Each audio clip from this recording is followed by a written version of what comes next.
Welcome, everyone. Thanks for being here bright and early on a hot and steamy New York day. I'm Stephanie Sanford, and I chair the Institute for Citizens and Scholars, which used to be the Woodrow Wilson Fellowship Foundation. We work to help young people aged 14 to 24 become effective citizens, well-informed, productively engaged, and committed to democracy.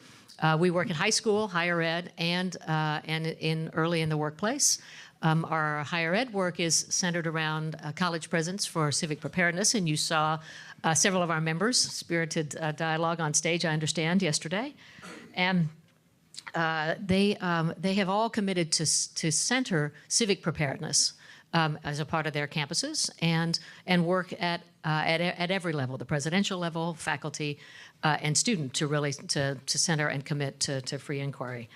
And our panel here today, we are going to focus squarely on campuses and on students, creating a student-led culture of free speech at universities nationwide.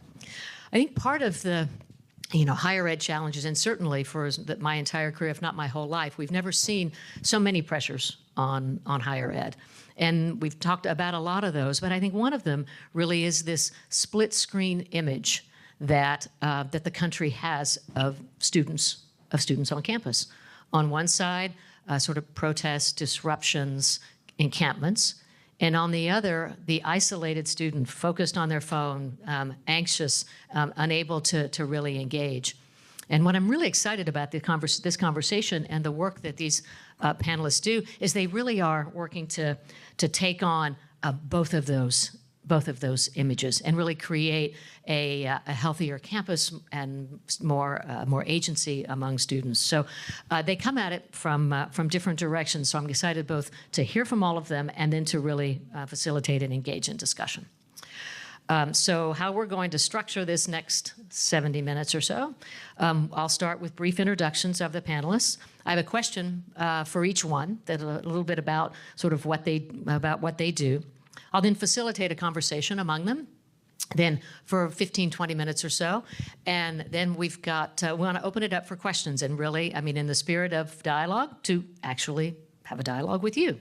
We'll then bring it back for sort of a closing and wrap-up statement from each of our panelists, and we'll then wrap right at about 9:50. So with that, I want to introduce our panelists. Doug SPREI, American Council of Trustees and Alumni, and Braver Angels.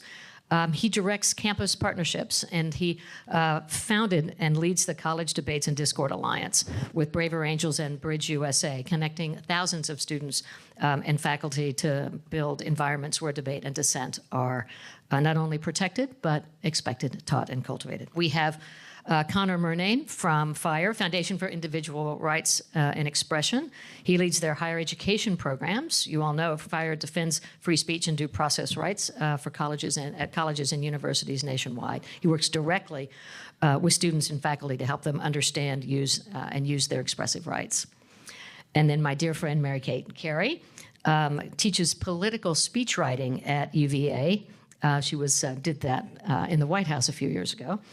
And leads Think Again, a student-driven initiative promoting viewpoint diversity, intellectual humility, and open dialogue. An experienced writer, she helped draft UVA's free speech policy, and was honored last year by Heterodox Academy. So welcome, super excited about our conversation. So Connor, I want to start with you. You're obviously part of a visible, muscular nonprofit. I was just saying I saw Greg's TED Talk. I highly recommend Greg Lukianoff's TED Talk on free speech.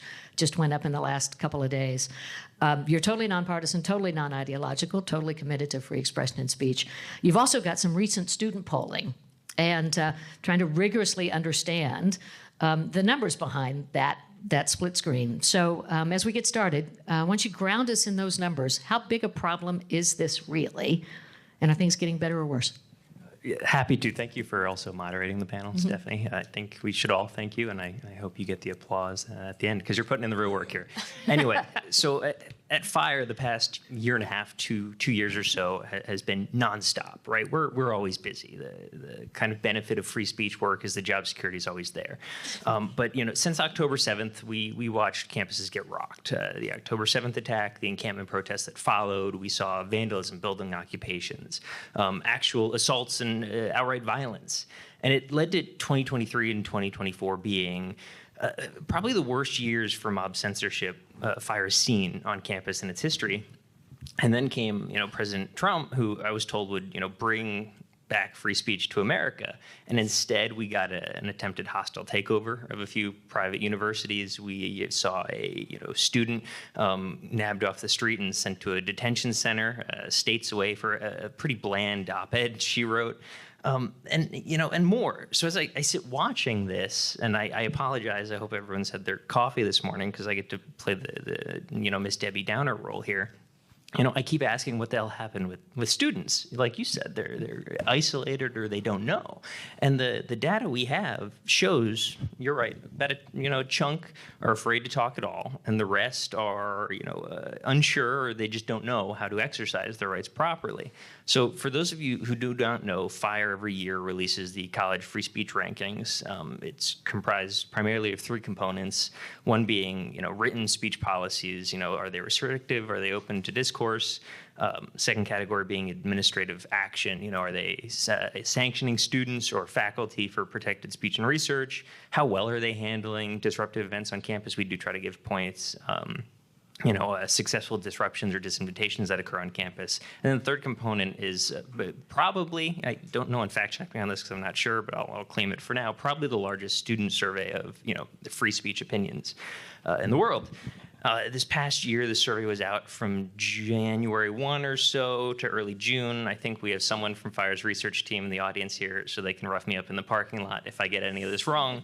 And we ended up at a little over 250 colleges with about 60,000 or so student responses. And I have a sneak peek of some of the data. I have no idea how the rankings are going to end up when we release them in August or September, so nobody ask. I won't even make a guess.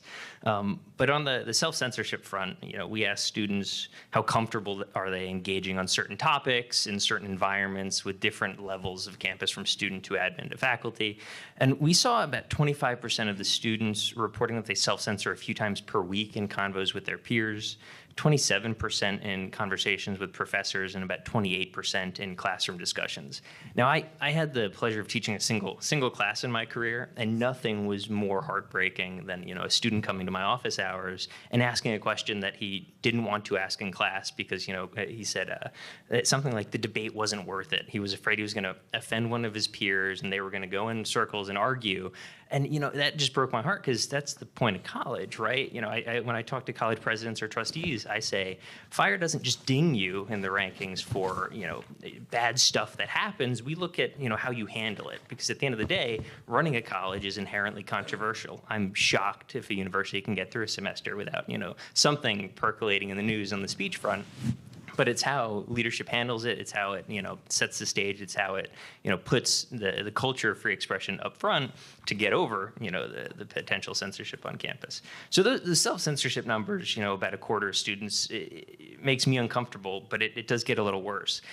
For the first time ever, a majority of students opposed allowing all of the proposed controversial speakers onto campus. So we ask, how would you tolerate this, controversial liberal speaker? It could be something like, a speaker coming to campus to promote providing gender-affirming care to minors, or a conservative who is coming to campus and is going to talk about BLM being a hate group, for instance.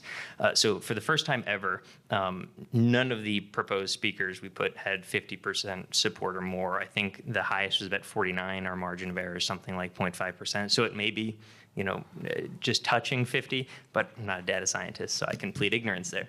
So real quick, can you say that again? So You gave them a list? we give them a list, a handful of controversial liberal, handful of controversial conservative, and we say, would you be accepting of the speaker coming to campus to give a talk on this controversial topic? None of them had Got a 50% or more Wow. support for coming to campus. Wow. And then the data point, and I'll end here, that I think is the most disheartening, and it makes me scratch my head, but it also, I'm optimistic when I look at folks like Professor CARY here and the work she's doing at UVA to fix this problem. Acceptance of shouting down or using violence to stop speech ticked up to record levels. Shouting down speakers prevent them from talking. Students, 73% of students surveyed reported that being acceptable. Said it was okay. Yeah, said it was okay. And then using violence to stop speech, 34% said it was at least sometimes acceptable to use violence to stop someone from speaking on campus. So it's an uphill climb, but I'm optimistic. Wow. How has that changed over time? So it's getting worse? Yes, it's gotten worse. So like I said, for the first time ever, that was we didn't get 50% or more on any of the controversial speakers. And then both of those shout down and violence numbers ticked up to record levels. I don't have it in front of me. I think violence last year was 32%, so a 2% climb, and I can't speak to the shout downs. Any increase is a bad increase, let me be clear, but didn't jump up 25%. I would be looking for a new job if that was the case. Wow. Bracing, somewhere between bracing and shocking. Yeah, and can I just say thank you all for not shouting us down or using violence against us right now. It's early, Mary. It's early. They finished the coffee. Get ready. More coffee, yeah. There's still time, folks. Okay, so with those sort of bracing numbers, okay, Mary Kate, take us to your campus. So we're going to go from numbers to the abstract to now they're really concrete. Take us to UVA. Okay, so at UVA, currently, for the first time ever, UVA is #1 in the FIRE rankings. And the problem is, That's the good ones. That's good for speech. That's good. That's good for speech. Okay. The flip. Thank you. The flip side is the #1 was a score of 74 out of 100. You would think #1 to #10 would be in the 90s in the scoring, and it's not. And so I've heard it variously described as winning a pillow fight. One of the members of the Board of Visitors the other day called it having the best house in a bad neighborhood. It's like, Wow, oh, okay.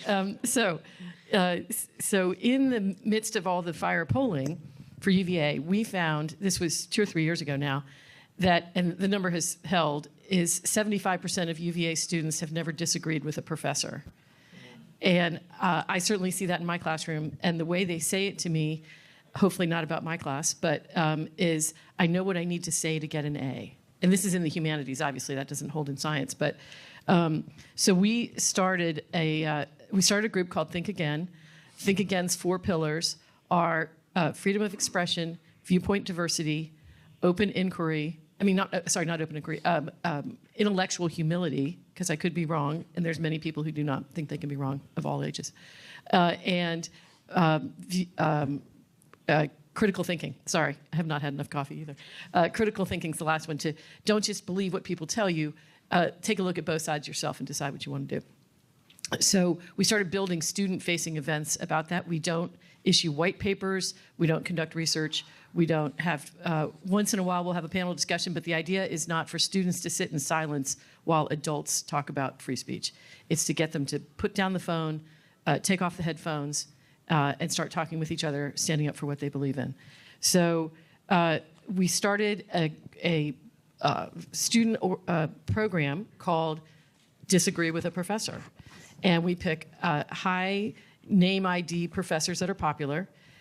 We put them at tables, 3 or 4 of them. We invite free lunch in the rotunda at UVA, which is a cool place to come for lunch. And each professor brings 3 statements of their own creation that they think will be controversial with students.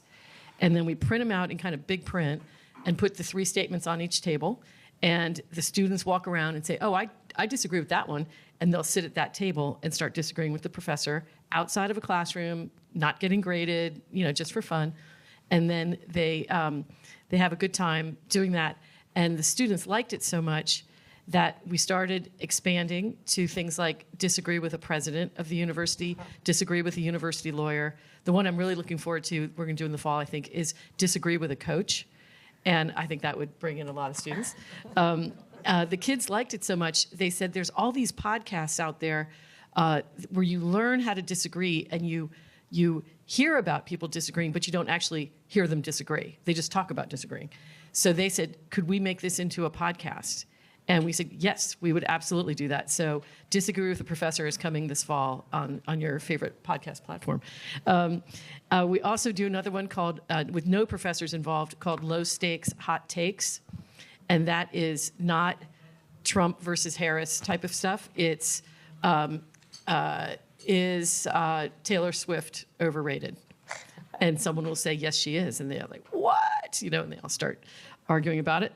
Another is Food for Thought, where we have different softball, medium ball, hardball questions.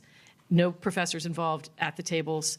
Softball would be, what's the best fried chicken in Charlottesville? Please argue with data. Where do you get fried chicken data? Not from fire. Right, not from fire. Right, greasy. Yeah. And then hardball would be, tell us about a time where you changed your mind about something important in your life. And so I assumed they'd all drop in, grab their free piece of pizza, say, oh, Professor CARY, so great to see you. I've got a big paper due. I got to go. And they'd all stay 10 minutes and take the free food. At the 2-hour mark, I went up to, they were all still there. I went up to one table and said, what are you guys talking about? And they said, oh, we took the hardball question about time you changed your mind about something important in your life. And I said, oh, what is it that you're talking about? And they said, going from a life of atheism to faith. And I would have guessed the opposite in college kids. And I said, you know what? You guys can stay here till midnight. Have a big time, do it all day. And so that gives me hope. And I said, are you guys all friends? They said, no, we all just met. And so that's giving me a lot of courage that we can keep going with this, and the students are showing up and the demand is there. One more thing that we do that's not in that sort of grouping, it's a little different, is we started a student oratory contest at UVA. This is now our 5th year.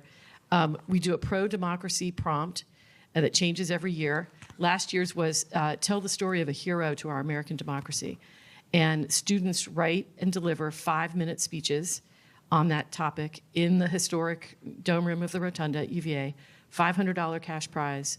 We had an undergrad, and now we've expanded to a graduate division because we had law students and business students who wanted to do it. And it's been very popular. The governor's office found out about it, and we're going to take it statewide for the 250th, and we'll do a pro-Declaration of Independence type of prompt.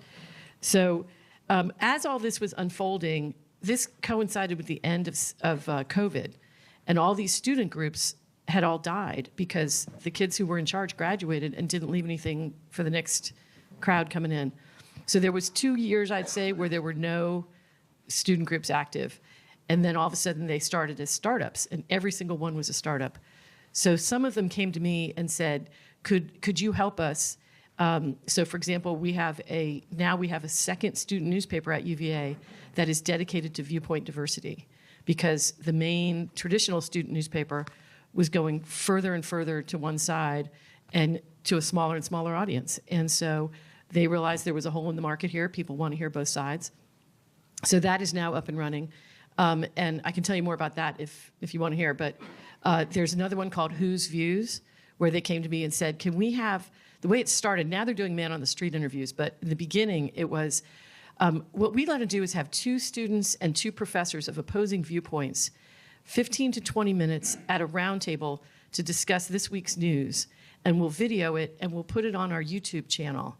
And Professor CARY, we're going to model it after this TV show that we thought you might be familiar with. It's called Meet the Press. And I said, yes, I'm familiar with that. And they said, yeah, we thought you would. Like, you're so old. We knew you'd know that one. Anyway, so that's the kind of thing. And so as a result of that, donors started coming to me saying, I want to support all these student organizations. I don't want to have to write 5 different checks. Is there some way you could help me here? And so we set up the Fund for Free Expression at UVA. It's through the Alumni Association, which I assume there's similar things at other schools, where that's how the fraternities and sororities alums donate to the student organizations as well. And we set up trustees, and the trustees and I decide where the money's going. And it counts towards their UVA giving, and they get a receipt from the university because it's the Alumni Association. So we brought a number of handouts, and this is one about Think Again, and then on the back I put the information about the Fund for Free Expression in case you want to learn how to do that at your school.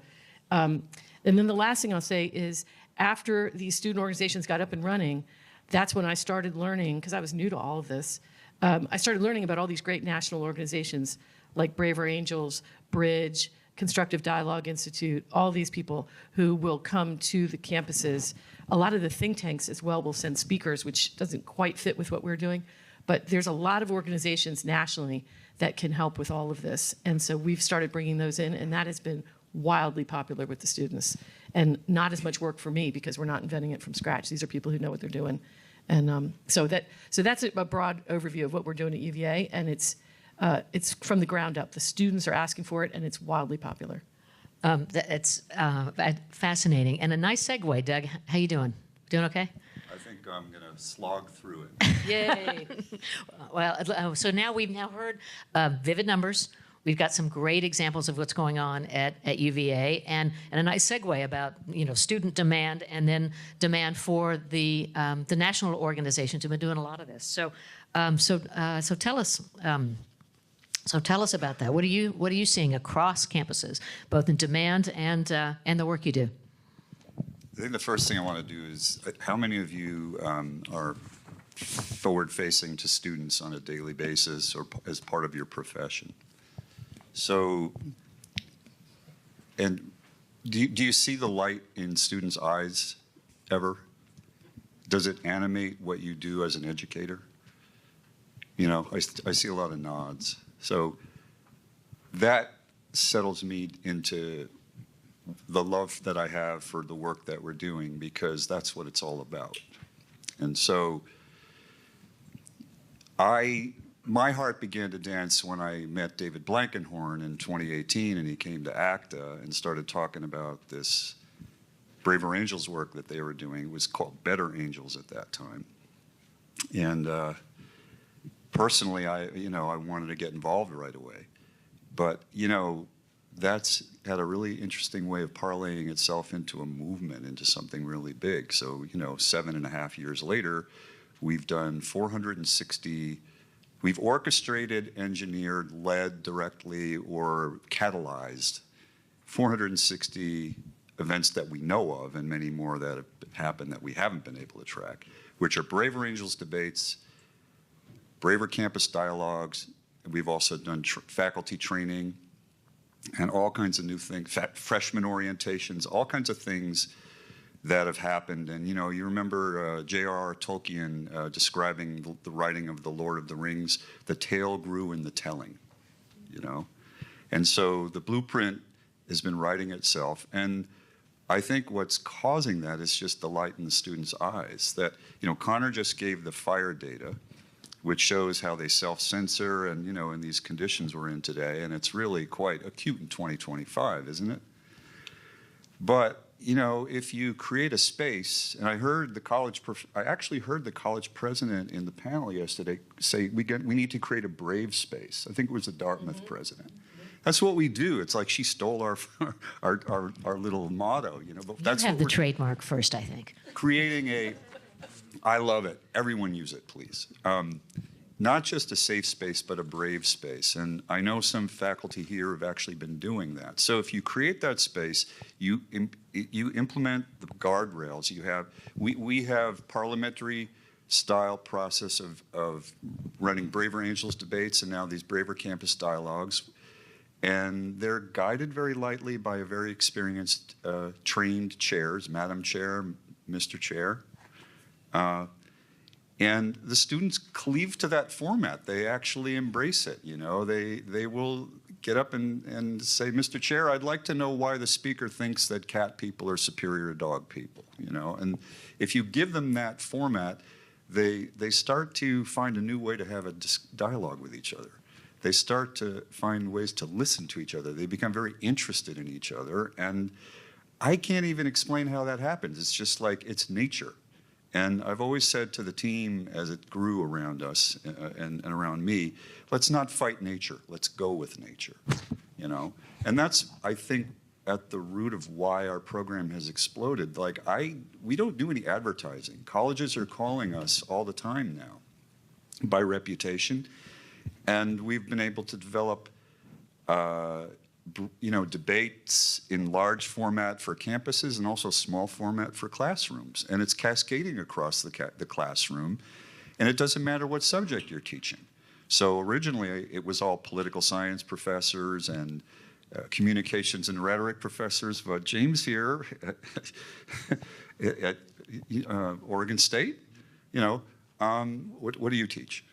Business. Business. Okay, so there's a lot of things students can debate in business, right? And similarly in computer science, we have a computer science professor at North Carolina State University, David Wright. He's done 76 of these debates in his classroom. I didn't even know about it until I talked to him earlier this year. And topics like, is artificial intelligence helpful or harmful for education? Or, a biology professor at Cornell University debating ethics and genetic engineering. There's always something in a collegiate subject that students can have differences of opinion on and learn to engage with each other if we give them the right format. Then you teach them how to do it themselves so that our team doesn't have to fly all over the country, spending airfare and hotels and Ubers, and sometimes the colleges help us out with that and sometimes not. We're a free program, grant funded, largely.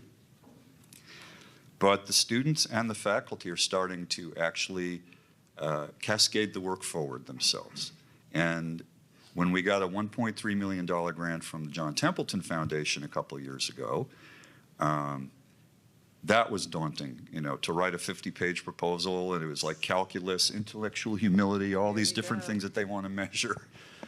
But the heart of it for us, and for me, deep in my heart, is this building of community of practice. That's the model, COPs, communities of practice, meaning you engage with a school, you bring the debates and dialogues to the school, they start to embrace it. With the grant money, we could hire a couple of student leaders, and we could hire a faculty leader. And then you have that little molecule on campus, so like a ground game where you have faculty and students working together, and they're the engines partnering with our team, and all kinds of interesting things start to percolate on the campus. And then, some of the schools, the 10 schools that we worked with in that grant, they're still doing the work today, and I don't have to go back to Denison University for freshman orientation this year. They're going to do it themselves, and that's what we want to see happen. So this is very open-ended. Maybe we could segue. It is absolutely, no, it's absolutely open-ended. I wanted to ask you about, you sort of alluded to guardrails. We've got rough numbers. We have inspiring stories about something different students demanding different things happening on campus. Just real quick, what about the guardrails? What guardrails do you put around to make sure that these go well? Have you had situations where either one side of that split screen tried to blow something up or tried to keep you away, or those 51%? How do you because you have sort of a structured program that you put to different places. Tell us a little bit about the guardrails.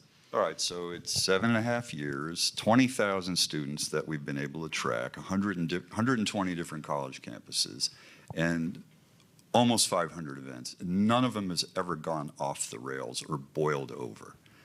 And they've gotten really close, and the temperature has risen in the room when someone was clenching his fist and vein bulging out of his head saying abortion is murder. And, or transgenderism is an abomination. And then I have a transgender student stand up and gently assert herself in the debate. Guardrails. It's just a structured conversation that students take to very naturally, and it's not too hard to learn. Address the chair. Don't speak one against one, one-to-one. You're speaking one to many. And what that does is elevates the student's thinking right off the bat. And the emotion is channeled into something that's balanced with intellect. Mm-hmm. And then we discover how to inflect enough intellectual rigor in our programming so that faculty embrace it. And then they can start to run these little debates and dialogues in their own classrooms, doing it the way we do it.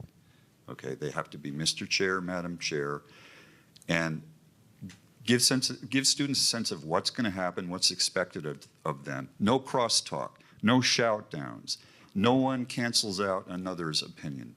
Everyone is free to speak their own truth, you know, and just then sit down after you finish speaking your truth and listen to someone else's. And that's how the magic unfolds, you know. So you're imposing guardrails, but after a while, it's the experience itself is so affirming that students like say, oh, we need to manifest this way to create the brave space in which all of this can flourish. Does that Yeah, make Connor, sense? you wanted, yeah, absolutely. Well, and guardrail. I feel like I'm over implies- talking. Well, no, Doug, because I'm about to ask you a question. Because Doug here was kind enough to hire me out of grad school, so I was at ACTA when you started putting together the college debates program. And if I tell me if this is one of the stories where the fish gets bigger every time I tell it, but was it UC Berkeley where it was one of the first debates, and you had a guy who like called you up, said, "I'm going to come and protest," or made it very clear that he was going to come protest, and then 20, 30 minutes into the actual debate, he's in line to talk? It's sort of like that. Okay. So UC Berkeley was a seminal experience for us, a really formative. It was 2019. And the topic that the students, we were in the Bridge USA chapter, by the way, Ross Irwin and Manu Meal. That's where I first met them. Yeah. And the topic for the debate that they wanted the students to rally around, and the faculty, was People's Park in Berkeley, which is where a lot of homeless and community people congregate, but the university is trying to build housing there. So there's huge conflict for decades simmering, right? So people from the community got wind of it, and civic people, and then this guy called me up a few days before the debate, and he says, you know, I've run for mayor here in Berkeley. I'm active in civic life. I'd love to come to your debate. And I said, oh yeah, come on over. That's great. We'd love to have you. And then a day later, I got a call from the senior vice president of UC Berkeley saying, do you know who you just invited to your debate? We dragged this person off campus with our campus police for violent protest last year. And we were mortified. You know, what should we do? Should I disinvite him? Should I call him up and say you can't come? His name is Aiden Hill. He's a lovely guy, but you know, he really put Berkeley through its paces. So we rolled the dice. We met with Bill Doherty at Braver Angels, and we deliberated, and we said, let's bring him in. And we made him the opening speaker. So he was made the speech. And when I got to Berkeley, to that campus, there were 30 people around him, and they had megahorns. What are megaphones? Megaphones, yeah. And, you know, we're going to come to the debate and protest. But he got in there, and he walked into our space, and he had to do it the way that we had set up. And he became the opening speaker. He was heard, he was respected, and then he sat down, and then someone else spoke up with a different point of view. And then the debate unfolded, and it was just magical. And that was an early experience that really helped shape what we do. Mm-hmm. That's the story. You were close. Yeah. Oh, it gets, the Texasism is the story gets bigger in the telling. Sorry, Dr. Windbag here. Sorry. No, but so I mean, it's interesting to talk about Berkeley, sort of birthplace of free speech and real challenges now. There was a free speech at 60 event last year where I think a lot of Mary Kate, a lot of momentum and you're engaged in your organizations and I think Connor, you weren't there, but Fire was there, but you all were there. I didn't get a chance to be there. Can you put us in the scene? Yeah. So Mary Kate? She's the scene maker. So we realized that it was, in fact, Robin figured it out from our team, that it was the 60th anniversary of the free speech movement, started in the fall of '64 at UC Berkeley. And we should celebrate this and say, where are we going next? And that was the whole idea. And Fire came in and subsidized a short documentary by a UVA professor who's won all kinds of Oscars on what happened at Berkeley 60 years ago. And that sort of kicked it off. And we had speakers and talking about the future. And then we had this workshop, 2 workshops, that Jonathan Haidt said he would moderate. And we brought in all of the free speech leaders who are student-facing organizations. So Doug was there. I think that was the second time I met you. I think the first time I met you was at this conference last year. So this is a happy anniversary. We've had a year. So Doug, do you want to talk a little bit about what you saw? Because I don't want to talk the whole time. Well, so the essence of it is that, for 7 years, we've just been, nose to the grindstone, building a program. It's getting really strong. And, it started with just me and a grad assistant, and now it's 7 full-time people And some of them are young and gifted and brilliant, and I'm just letting them lead and fly with it. So we're just busy doing our own work, and then we run into groups like Unify America or CDI or Think Again, and find all these geniuses in the space doing unique, interesting work that's different from ours, but it all works together. So I find great satisfaction in like feeling that what we're doing is part of a larger menu, if you will. And a lot of this programming really complements each other because we do different things that all really answer the call for the need of civil discourse and constructive engagement. So Mary Kate is this master of putting players together. And I don't want to embarrass you, but I just think you're gifted at it. And it was a magical experience. There was a moment when, and John Haidt was there, and Manu Meal from Bridge USA, and all these brilliant people. And there was just this moment when John said, "Why aren't we all working together? This is a coalition that's coming together." And it was just a light bulb moment for everyone, And then I sat at dinner, luckily enough, next to John, and we talked for 30 minutes. He asked, "What do you do, Doug? What's your program?" And I told him, and then he said, "You have to work with CDI, Constructive Dialogue Institute. You have to get a hold of them." And that's like the DNA of what Mary Kate put together. So now that I think that's what we have going here is bringing everyone to the table to join and offer the complementary strengths that they bring to the table, but also shine even more individually, I think, and I'm looking forward to like building tools together and coming up with solutions and partnering up with some of the groups or just doing it as a whole. Is it like the rising tide raises all boats thing? Right. So yeah, I just sort of parachuted into higher education 5 years ago and started teaching. I'm an adjunct. I don't have a PhD or anything like that. And so that's when we started working on this project with Think Again. And I thought, I bet there's other groups out there who I could learn from and get. So that was the genesis of it. And so now we have all these people in the room, and there's so much energy. And John Haidt says, "Let's who's in if we start a national movement?" And every hand goes up. And then he turns to me and says, "Okay, Mary Kate, off we go. You're in charge." And I'm like, "What?" And so it's taken us a few months. That was in October. And what we've done is we came up with a name and a logo, Campus Discourse Project. And the reason it's campus is because it's higher ed. It's not K through 12 as well. Discourse because it's not elite debate teams at the national level. It's regular people. And then project because we hope this is short term because we're going to put ourselves out of business because everybody will start doing this and it'll be not necessary anymore. And then we have same thing on the back. We have a QR code and about so there's all these handouts in the back. And so we just built a website, and that's what the QR code takes you to. It's still, some parts are under construction, but at least you'll get a sense of what we're trying to do. And the idea is to capture this momentum, connect all these groups like Doug's and Unify America, FIRE, everybody that's on the landscape, and get as many students and universities doing this as we possibly can. And so our two products are, first, this website, and we're going to have on there templates for the events, budgets, how to actually do the stuff. We've got one page called Leaders We Love, and that's the organizations and people that we think are involved in this, and we're hoping that grows like crazy so that you can just click on there and see all these things that you could be doing and organizations that could help you.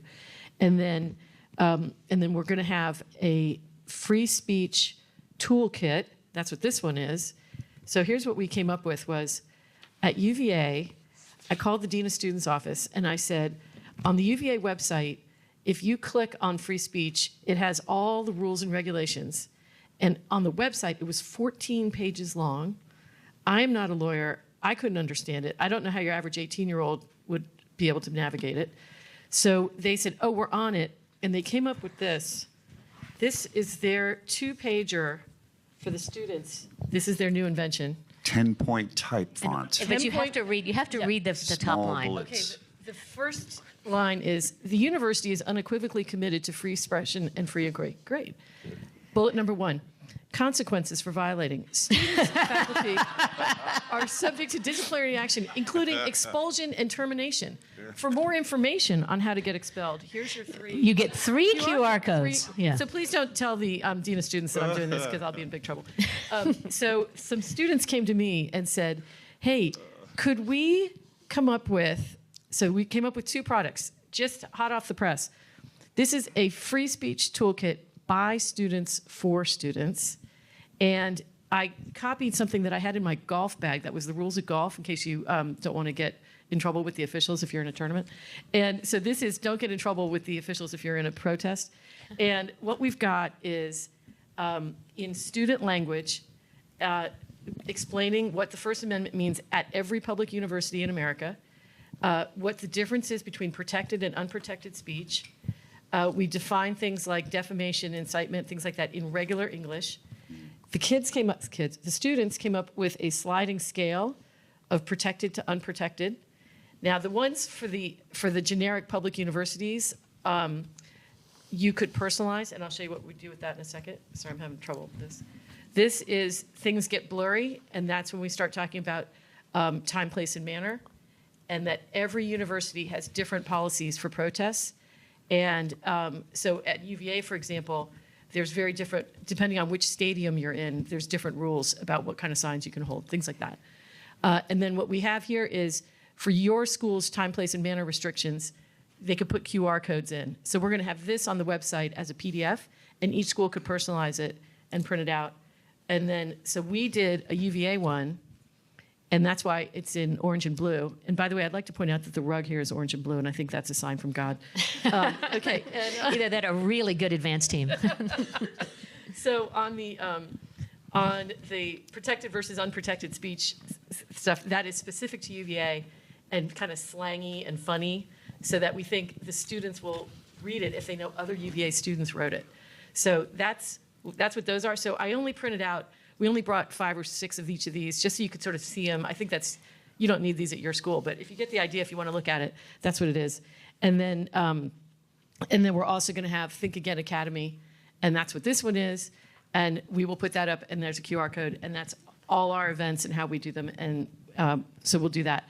So then the second product we have is we are becoming increasingly aware of an existing body of mental health research that is out there. We are not commissioning it, but it's already out there, of scholastic studies on how when students put down the phone, take off the earphones, all that sort of thing, their brain waves are getting rewired from just sitting there staring at a screen all day. And so there's all kinds of benefits to this, and we want to get that out there because we think that will convince more schools to sign up and more students to participate. Because then it isn't some political thing, right? It really is Right. about student engagement, Correct. student agency. So we want to open this up. So happy to take questions. I'm just really struck by the centering of student agency and even the student language, and that students rise to the occasion. Because again, those split screens, you've got either students misbehaving or students being scared and lacking agency. And what I'm hearing here is the overtures that you're making on campus and on campuses, that students, not only do they rise to it pretty quickly. Mm-hmm. And it seems kind of durable. Am I overreading your accounts? No, because you see that we discovered is that's the active element that makes all this happen. So when we come to campus and we have a framework, and here's what a Braver Angels debate is, here's what a Braver Campus dialogue is, here's how it's done.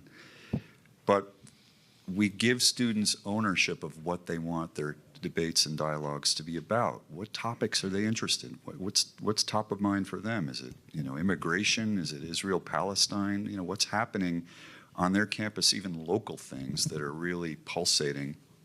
What do they care about? And we also get them involved in running the show and organizing it and publicizing it, and then choosing opening speakers, and just like becoming really fundamental to the whole way the thing is set up. And they become the engines of broadcast and the engines of organizing. And by giving them that agency, it's profound, because they flock around us after the event. They go, when's the next one? When can we do this again? And some of you have done this with us, and you know that. Then they become leaders on campus. And so this agency piece of giving them ownership from the very beginning is what has been making it grow so well. Yeah, that's great. Real sort of a movement, not only of organizations, but then sort of a movement driven by students themselves. Yeah. Let's see, let's start in the front and then we'll go back. Yeah, so can you say a little bit about public versus private universities and then Ivies? Anybody? Yeah, well, I mean, from our perspective, the experience of these Braver Angels debates and dialogues on a public or private campus it's the same, but each campus has its own unique fingerprint. We're not really affected by the public campus versus private in terms of how free speech and the First Amendment is viewed, but if we go to a little school or big school like Baylor that has a religious accent, or we go to community college in Oregon, that you guys are associated with, James, that student community is what we're listening to most, because we want to design something with them, whether they're public, private, or whatever, that just really resonates for that campus. I think that the free speech considerations and other legal ramifications are more Connor's problem. Yeah, right, Connor. You want to talk a little bit about that? I have to imagine most folks in this room know, public universities bound by the First Amendment, private bound by the promises they make students and faculty. But I'll talk a little bit. I just don't have the data yet. I'm hoping to get some in a few weeks.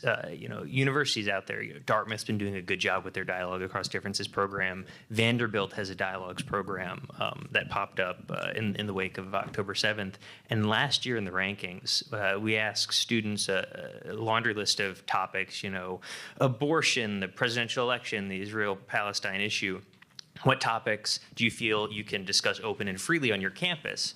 And at Vanderbilt last year, after they put a ton of emphasis on this kind of dialogue for students program, we saw every single category tick up. Students reporting they're more comfortable discussing these topics with their peers, except Israel-Palestine. I'm willing to give them a pass on that. Curious to see what it looks like this year.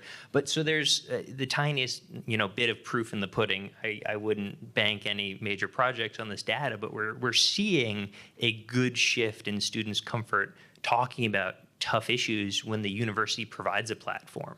And it is a real shame on the university moment, because more often than not, they're not going out of their way to provide this platform. It's why it's on folks like Professor CARY, Doug, and his entire army now who are hosting these debates, because once students get it, I think Doug's right, once students taste it once, they're addicted. They just aren't in a situation where they're getting it from the university often.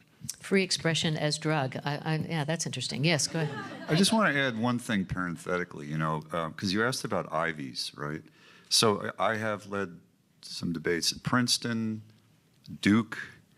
We're being asked to come to Dartmouth, I think, this fall. And I've been to Yale. Now, very candidly, the students at the Ivies are high-octane brains, and so it is different feeling than when I go to a community college or Malloy University outside of JFK Airport, which is a commuter school. I love every school we work with, but the students are very different intellectually. In terms of just the campus community, there's a lot of differences. So sometimes the Ivy League debates are kind of very sort of intellectual jousting types of affairs, and we try to really temper that a little bit, But we can kind of stretch out and embrace the character of Duke, and Duke is very, very active with us now, But Yale is really hard to work with, because they just have their own ways about doing things, and we just have to roll with that. So there are some differences. I've found the Ivies somewhat tough to work with on this scale, because they govern themselves differently. The schools, right? You talk to Harvard, we're working with folks in the Kennedy School, and they have no idea what's going on another campus. Where my alma mater, Ashland University, it fits on 2 blocks and everyone knows everybody, right? It's a lot easier to do something cross campus. It's not as siloed. So I don't know if that plays into it.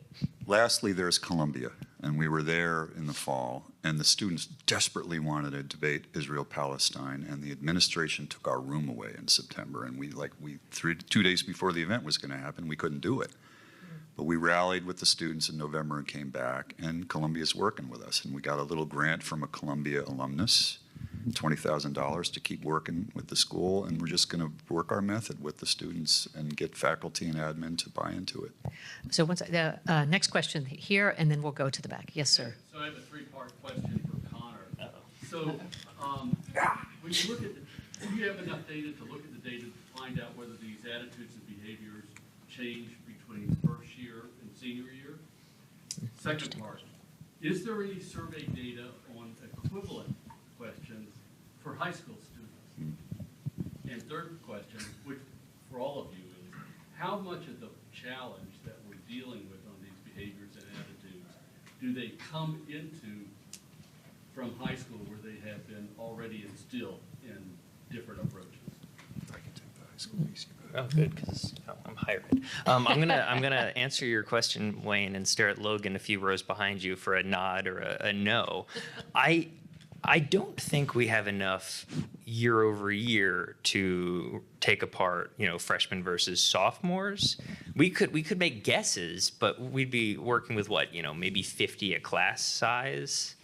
And that Do you poll the same people over and over, or is it different crowd every year? So we work Or do you have with a College sample? Pulse, a survey firm. They're probably the best of the best. Anyone who wants to survey college students has ended up working with College Pulse, and they have a panel of hundreds of thousands of students across 100 to maybe 300 colleges and universities. So they send it out. And then, we get whoever from that panel on that campus. So it's not the same. Well, So it's not longitude. I mean, it's not in longitude at the individual no, level. no. But by the campus. So we have more than enough data to compare year over year trends. So you want to look at a graduating class. What happens when, Columbia's seniors leave last year? Is it a new cohort? Maybe, I don't know.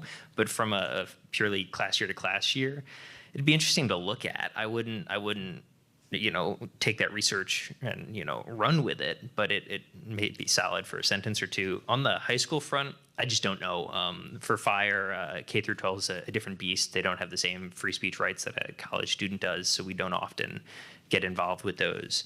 And then I'm going to pause and let someone else answer your third question so I remember what it was. High school, do students bring, do they, are they come from high school? Freshman year and 100%, right? We've been, me, and this isn't a FIRE issue, have been railing against the kind of decline of civic education for years now, right? We're expecting an 18-year-old to take out a ton of debt, decide on a major, and engage in the marketplace of ideas without a real grounding in, what's expected of them from a free speech standpoint as a citizen, yet alone, academic freedom in the classroom. So you're getting this weird, difference of expectations between an 18-year-old entering class and then what it really takes to run a college and get a good liberal education. So absolutely, it's why FIRE is so heavily invested in the idea of orientation programs, not just for freshman college admin too, to be clear, because you establish the foundation early. You have a leadership that when controversy arises, squashes and says, no, this is how we're going to govern ourselves. These things matter. We see those universities climb. University of South Carolina, 2 years ago or so, in the bottom 30 of the rankings. They rewrite their policy, adjust their orientation, make a new free speech philosophy commitment, and they're tested. I think the Turning Point USA chapter came out and wanted to do a roast of Kamala Harris during the election, and there was a huge push to not let it happen. And the university said, no, look, we just did all this work to restate our free expression commitments. It's right here. This is what we live by. The event happened. The student survey numbers skyrocketed. They went from bottom 30 to a top 40 or something like that. Sure, the policy changes helped a little bit, but that's maybe 10%, like 60% rounding numbers here is the student opinions, and they skyrocketed, right? So it takes a consistent effort that starts freshman year and should keep going. I think there's a University of Denver, they just got a ton of money for a new free speech program, and when I was talking to the gentleman kind of in charge of piecing it together, the first thing he said, and hallelujah, he goes, we want to get into orientation and then build out programming around kind of constitutional expectations, free speech, academic freedom that go for 2 or 3 months your freshman year. And it is an interactive kind of, you never can get away from it as a freshman at Denver, which I think Well, is you need so to, big. yeah, needing to practice in creating new kinds of norms. I think that there's a real theme there about you create norms, which creates its own kind of social permission. Doug, you wanted to weigh in on high school civic education? We have some hands up. I'll be Yeah. very quick. So it was the president of Denison University, Adam Weinberg, asked us, can you run this at scale in freshman orientation? So, okay, we'll try it. So the 700 kids just fresh out of high school came to this debate. We divided them into 3 auditoriums, and we ran a debate on free speech on campus, and they were incredibly participatory and totally immersed and totally all in. And it was wonderful to see them just dovetailing with the undergrads and the grad students, and it was very natural. So we've been asked to do that many times now by different universities. High school kids are a natural. The challenge is logistic, because you got to get, like here in New York, Malloy University, now the last 3 debates we've done, they bus in 50 students from Richmond Hill High School in Queens. But you got to get parental permission. It's got to be 10 o'clock in the morning, bussed in. There's a whole set of logistical considerations that we haven't had to deal with on the college front. But we're going to meet the challenge, I think. Yes, sir. We'll go, and then we'll come over here. Is how commonly is lack of viewpoint diversity among your students a challenge? I'm thinking of, like, I've been at University of Wyoming for a year, which is a very lively, diverse student body, and easily we were able to have exciting, lively debates about Bidenomics and then about Trump's tariffs in my principles of macro class. But at my previous university, when I was in the environmental studies department, to do debates in class, I would often have to kind of assign people to debate something they didn't believe to be able to have both sides. Which university was that? Boulder. I believe, through experience, I believe there's always plenty of stuff that students can debate and deliberate on. I felt like when we were asked by the 2 deans at the University of Dallas to come and do their freshman orientation in 2023, that's a small 2,000 student, roughly, quite religious, quite conservative college. And we had to run 2 debates, divide those freshmen in half. And Sadie Webb did the debate on the death penalty. And I chaired this debate on homeschooling. So it turns out that 80% of the students at the University of Dallas were homeschooled, but not all of them think it was the greatest thing. Some of them wish they had had a K-12 experience. It turned into an incredible debate with a very conservative school and conservative student body population. And I've been to George Washington University, which is a very liberal blue school, and you wouldn't believe how divided those students are over the COVID vaccine mandates. And whether the vaccine should be mandated for campus. So there's always something that students, you just have to dig for it and get them involved in ferreting that out. It's, sorry. Go ahead. It's almost a permission structure thing. Grad school at American, personal example here, small cohort, maybe 35 of us. It was political communications. You don't sit through a class of a bunch of folks who want to go into speech writing and politics without knowing their politics.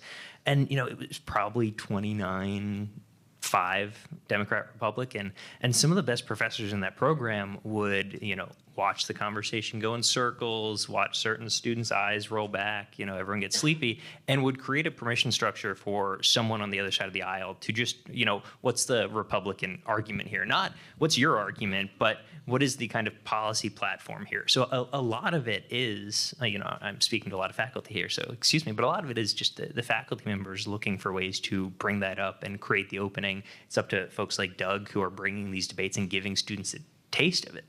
Why don't you connect us at Bullard? We'll check it out and see what we can do. And I've done stuff campus-wide there. There's 2 universities in the university as a whole. Just in area studies departments on the issues of the area, you tend to have less viewpoint diversity because people, go into environmental studies because they have particular. It's a very real question you're Particular asking. point of view. But I would say have hope, because I think it is possible. So I want to go here and then the back. Yes.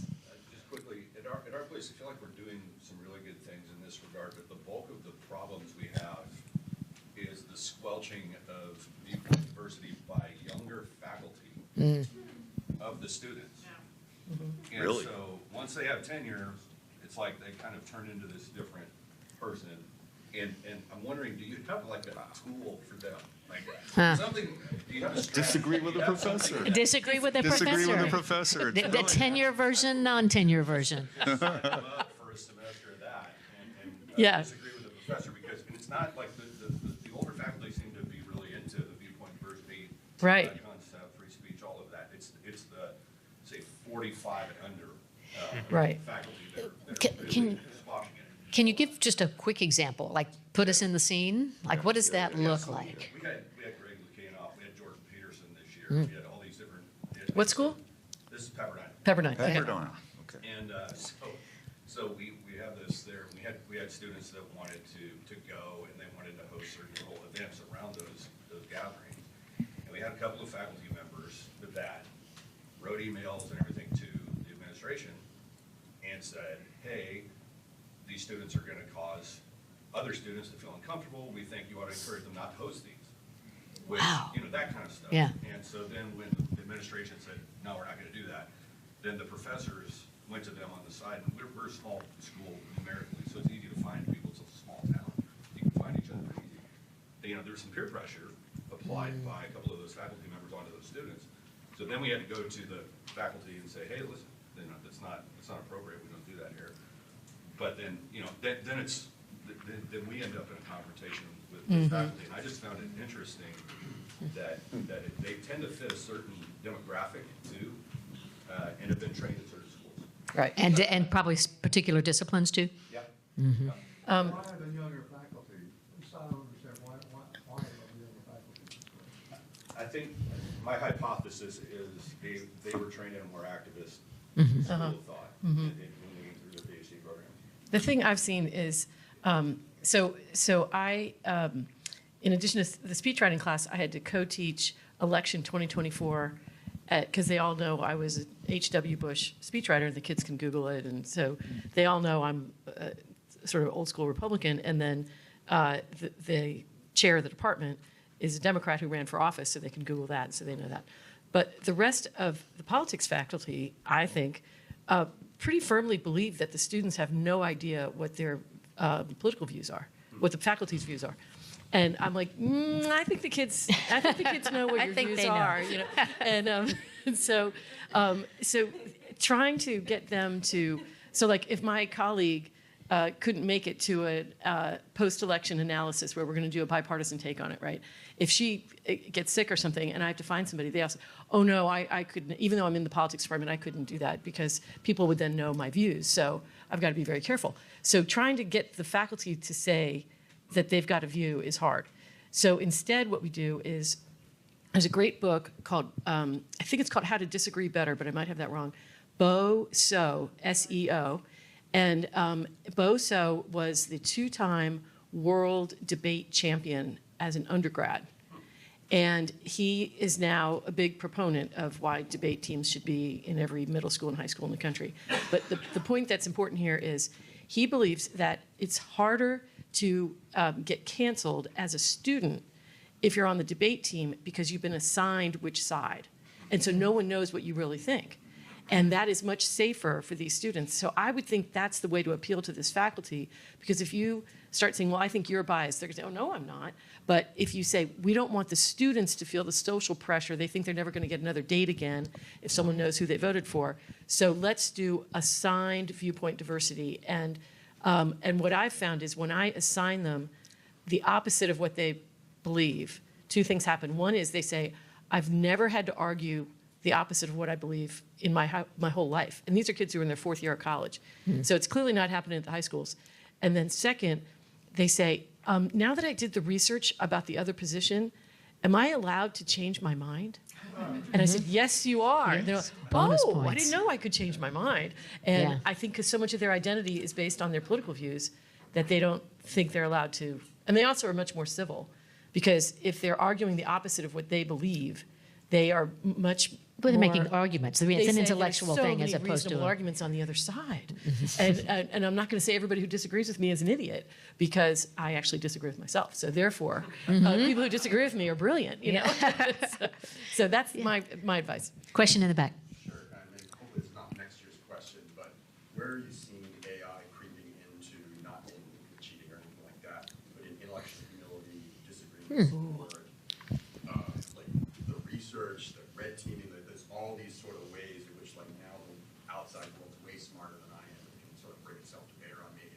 changing the way I think about disagreement entirely. I haven't seen it yet, but I suspect I'll start seeing it this fall. Have you guys seen it?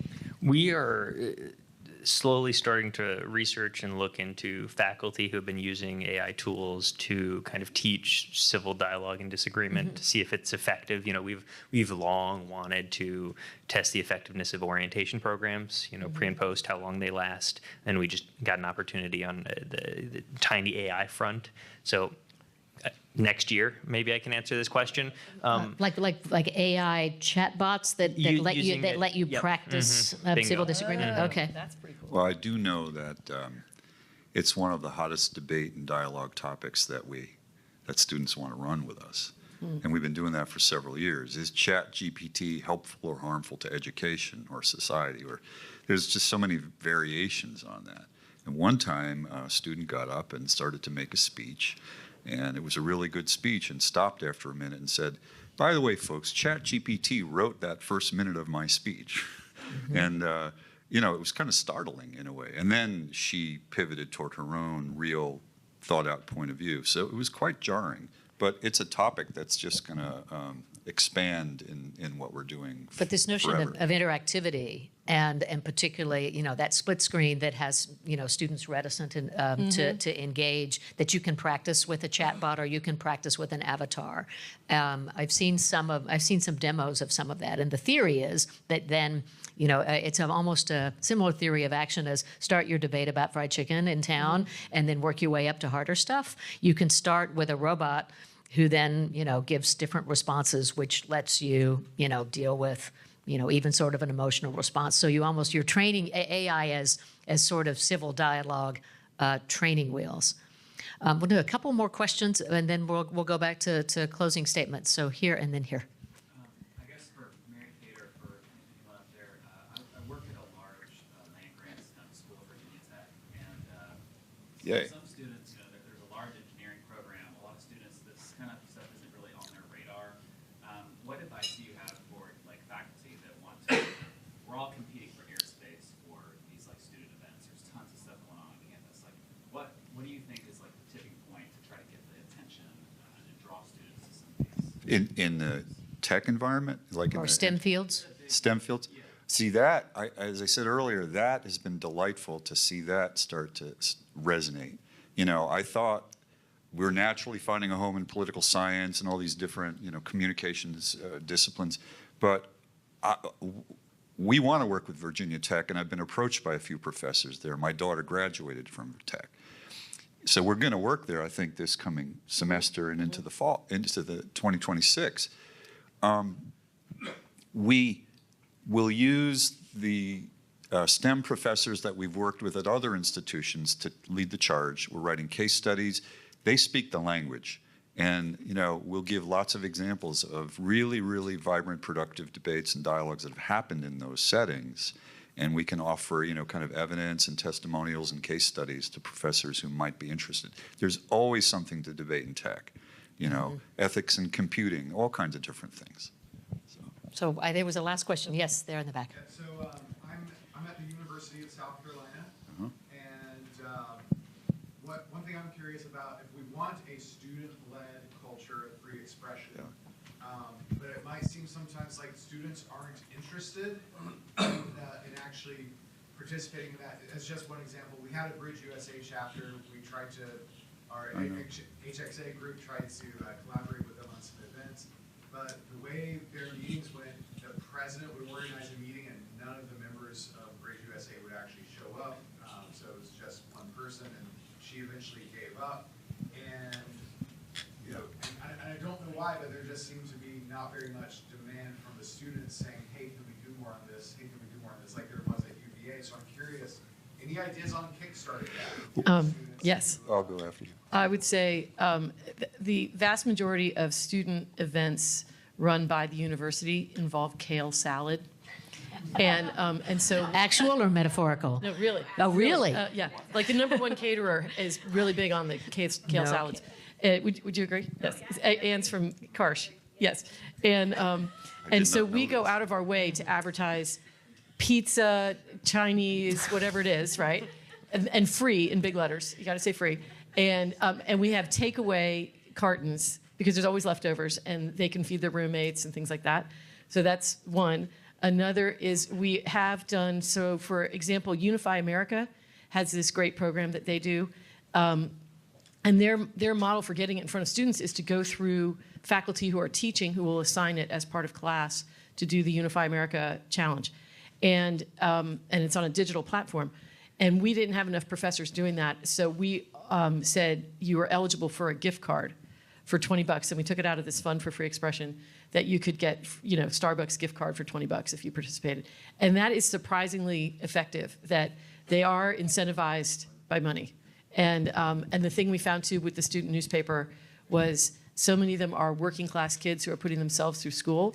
We started offering stipends in advance that if you wrote a column or an article a week, we would pay you so you didn't have to take the second job. And that has gone through the roof because they'd rather work at the newspaper than be a bartender at 2 in the morning. So it's worked out great. Well, real quick, and then because I want to go to our closing statements. I told you that we met Bridge USA's leaders in 2019, and now Bridge USA is the third logo in the College Debates and Discourse Alliance. So I had high hopes that every Bridge chapter would be an on-ramp right into that campus, and we would start to flourish through Bridge USA. It's an 80-headed hydra. They give a lot of latitude to their chapters to do their own thing, and some of them don't want to do debates.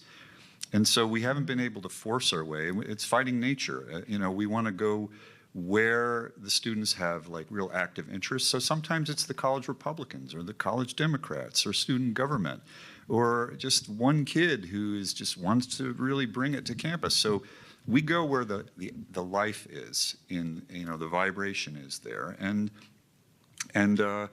we'll find another way onto that campus if we can just get a faculty member or two involved and a couple of students. I'm sure at your institution we could find the right people to help us cascade it further.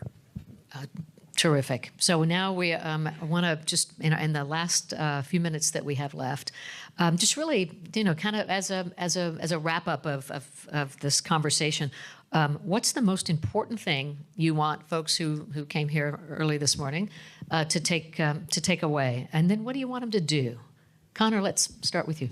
I'm going to cheat because I also want to answer that last question. So I'm going to try to do both really quick. Look, students are a tough audience. They're there for 4 years. They care about how many different things, whether it's, getting in a relationship, just passing a class, sports, whatever. Getting them to care about free speech is tough, right? I think about it every day. I'm doing some focus groups with other individuals at FIRE right now, and something that's become abundantly clear, right? Our bubble has gotten bigger, but we still live in a bubble. Not everyone thinks free speech, free expression every day, doesn't think about the contours. So with students, like I said at the get-go here, at some point or other, there's going to be a speech or expression related controversy at your campus. And that's when they should care about it, right? And I don't care if it's selfish. I don't care if a student says, I only supported this, asshole's right to protest because maybe I want to do it next year, right? But it's capitalizing on that moment and explaining the ins and outs. I think Dartmouth has this great program where they train administrators to basically be on demand for any student group or faculty member that is doing an event. If you think there's going to be a protest or a counter protest, or you want to make sure it goes off without getting disrupted, you can request for one of these trained administrators. It's a great program, but it also shows the students who want to do these things that there's going to be support when the time matters. So I don't, maybe I'm a pessimist here. I don't think students are going to care about free speech, academic freedom, free expression 24/7, even 24/1 for that matter, but capitalizing on it, showing them the ins and outs, showing them how it plays in their own circle when it happens is huge. And that's why I think the University of South Carolina did a good job with that Kamala Harris roast. And to wrap up, one sentence, understanding, right? Students don't know. It's up to administrators, it's up to us, it's up to faculty members to show the ins and outs. This is a really long run-on sentence, like James Joyce at the end of Ulysses here. To show them the ins and outs of free speech, how it plays in the classroom, how your education is half of what it could be if you're biting your own tongue. But then also, making them live up to the standards, right? You can disagree, you can argue, you can hate someone's guts, but that doesn't give you the right to shout them down or beat them up because they said something. And I think we don't do a good enough job teaching those boundaries. That's a big sentence. Okay. All right, Doug. 1 minute. What do you want this audience to take away? Well, you remember at the very beginning of our time together here when I asked you if some of you are forward-facing with students and do you see the light in their eyes? Now, it's not really a kind of rhetorical, quasi-religious question. I mean, that's what it's really about. That's what we're here for. And that's actually what animates the work we do.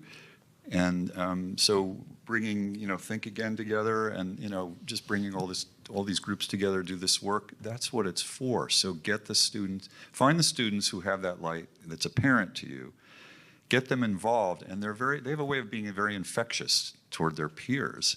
And, they draw students in, and then you create these brave spaces, and they're hungry for this. They're desperate for this stuff. And they come up to us after and say, a lot of them say, I've never had a conversation like this before in my life. And then a faculty member this happens many times. That kid has not spoken up in my class all semester, and she stood up and made an incredible speech in this debate. How did that happen? So there's something natural at play that you can tap into. And I mean, that's really what the purpose of a university is, isn't it? They're going to be our future leaders. So really take advantage of that energy, and it'll create the momentum for the program. Terrific. Okay, Mary Kate, this conversation was your brainchild. You brought us all together. Let's hear it for Mary Kate. Let's hear it for Mary Kate. Okay. I do have one caveat I forgot to say earlier. The lawyers have not approved the free speech toolkits yet. So if you use it, please make sure council approves. We're waiting for our approval. I forgot to say that. Second, is if anybody here or any of your friends are interested in learning more about this and helping us get this thing off the ground, we're having a meeting this afternoon from 2:30 to 4. Sarah, what room are we in? Windsor Terrace, 2:30 to 4, and we will have free coffee. And no kale salads. No kale salads. No kale salads. Third, we're going to convene every year going forward until the project is, off the ground. And we will be convening at Democracy 360, which is the big Karsh Institute convening this fall, October 15th through 18th. A lot of these organizations are coming to Charlottesville, and so please consider joining us there. In general, the thing that I would love you guys to take away from all this is I'm a big believer that you need the tools to do the job. And if we can help supply the tools and connect everyone with people who know how to do all this, that's half the battle right there. And to me, seeing these students light up like Doug's been talking about, it totally gets me out of bed in the morning. And I just sort of dropped into this. If I can do it, anyone can do it. And so that's why I think we can give you the tools. Like, we're just trying this ourselves, and it's working. So that's what I could say is join us, because it's not that hard, and we can do this together. Now, I love these. I love the metaphors. Your heart danced. And I think what you're really seeing here is one that these student-facing events, not talking about students, but actually engaging them, the different kinds of training wheels to get them to try it out, because everything in here is about the momentum of once students really have a sense of their own ability to speak in their own agency, it does create a real momentum. They're demanding more and more of these opportunities, and so you've heard about several of them today. And then to really give students ownership, that unlike the split screen where we started, that you've got either sort of chaos and disruption or anxiety and isolation. I mean, we've heard all kinds of examples here that with a pretty simple on-ramp and invitation, that you really can create a whole another screen. There's a real movement now, and clearly you have here representatives of organizations that can absolutely help you do that. And finally, absolutely, if you want to have student engagement, you want to get real traction, no kale salad. No kale salad. All right, friends, thank you. Now join me in thanking our panelists.